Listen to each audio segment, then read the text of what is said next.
force gives life to this Frankenstein monster. And what happened when it got up? It started tearing up the village. So it's our focus of attention to the church, to the politics, to the education system. Those are all the limbs of the Frankenstein monster. The more we give our children over to that, the more energy we give to the Frankenstein monster, and then we turn around and wonder what's happening to our village. Because the children you send into that beast, into that laboratory they call the classroom, comes back as the Frankenstein monster. That's not your child anymore. It's being genetically changed, altered in consciousness. So the monster lives. And the redundancy continues. And you get another a newspaper where another brother is shot.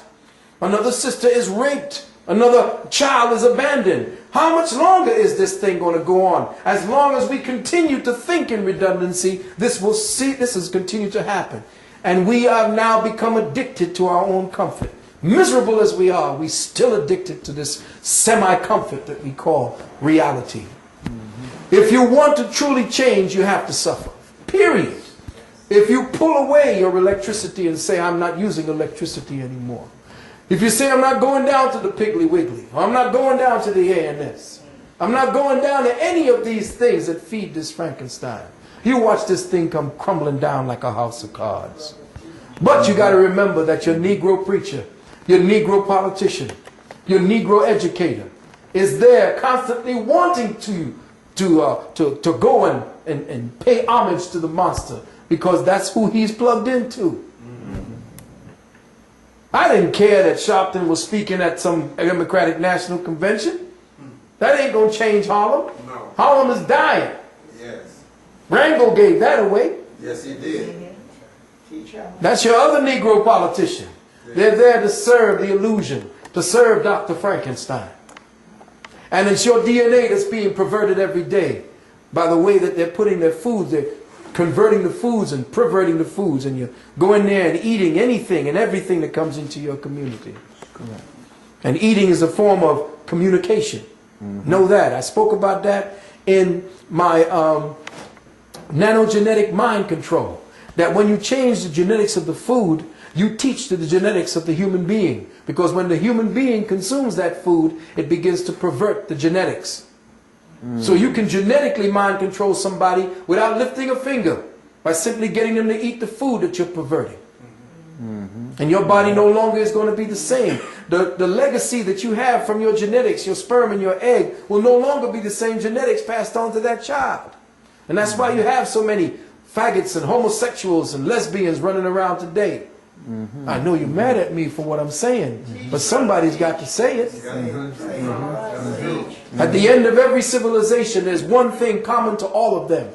Greece, Sumer, Kemet, all of them fell just when homosexuality began to rise. Go back to all of your histories and see if I'm lying. And that's based on perverted genetics. So understand and understand that what we're doing right here is not just floating off the top and putting up theories or what do you call it. This is a science that they will never teach in school. They'll never teach the young genetic student why is there such a redundancy just to one amino acid. Because the redundancy is the effort of the body to find an escape route out of the present condition that it's in. Maybe this combination might do it. No, you did something here to stop this from converting out of or evolving out of. So then they created this one. And then this one. All of it indications of the body trying to find a way out of it, because as a byproduct of life, it is in motion constantly. You stop it with emotion. The one thing about science, and they teach you, is that science and life and all that lives, all that is science, is about movement and motion. And when you stop motion, you stop life. The motion is also seen in your thinking process. Thought creates motion, because every time you think, you create an atom. Every time you think, you create an atom. See, they don't give you that in school, because as a child of the Creator, it means that you are a creator. And as a creator, the first thing created, as you will see by that genius, Dr. Oyibo, was the atum. The one thing. The one thing represented as the all. So if you are the one thing in the many, then the one thing is within you, and every time you express, you will always express the one thing. The illusion is that it's many, but it's not. It's the one thing that begins to take on the personality of the many. You see, so this is, just by studying it, redundancy, if you do not know why there are so many different variations just to make up one amino acid. It is said that the light code frequencies of the star cluster constellation, now listen carefully, here's a little something for them to go run and tell. In the book called Enoch, the Book of Enoch, which was written by this white man named J.J. Hurtak, with financing from the Rockefeller Foundation. This book I read about 10, 15 years ago. Powerful book, but none of my brothers and sisters could understand it. I didn't even understand it, but I kept reading it. And there were some things in there that I know they know what's going on.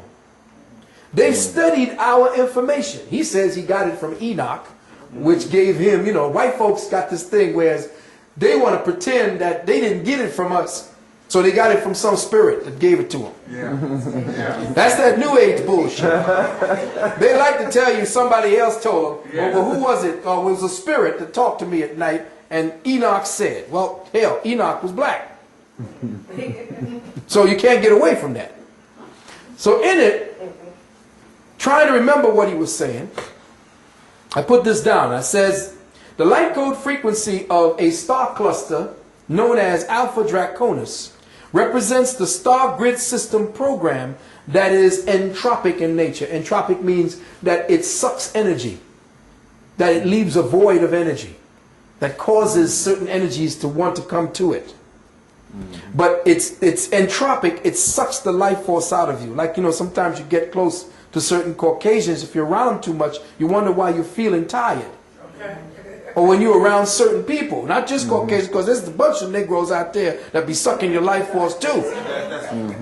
But there is a vampiric energy that creates an entropic feeling in you because you're feeding something that they lack. See what I'm saying? So there is right now a huge entropic energy called Alpha Draconis. And now the ancestors spoke deeply about this because they spoke about being devoured by the dragon. Alpha Draconis.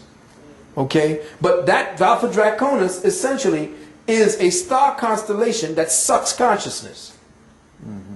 Okay? That's how it feeds. Now as a result, it is said to devour all consciousness potential and keep planispheres like Earth chained or locked into the entropy of singular sun systems. In other words, we had, at another time, back 30 years ago, you know, you were there taping this, people thought we was crazy. There were at least two suns in our star system. One that was magnetic, one that was electric. Problem is, the other one got knocked out of our field of vision, and it turns when we turn. So we don't see it. And that's why they've been sending all these things to the sun. And sometimes we're not seeing our sun. You see what I'm saying? So at this point right now, we're looking at the sun, and where we are in conjunction with the sun, if it's a singular sun, it causes problems for us. This is an electrical sun, and it causes some deep problems for us. So now, the singular sun system causes consciousness to be, depreciated. This causes the collective consciousness signal bands of our species consciousness, because as a collective species, as we think and as we are emoting, we create an energy field that is not only of our own singular one, that is like our aura, but it collectively coats the earth. So all of the billions and billions of people thinking and feeling sets up an energy grid around the planet. That's correct. Okay? Now that energy grid around the planet is being devoured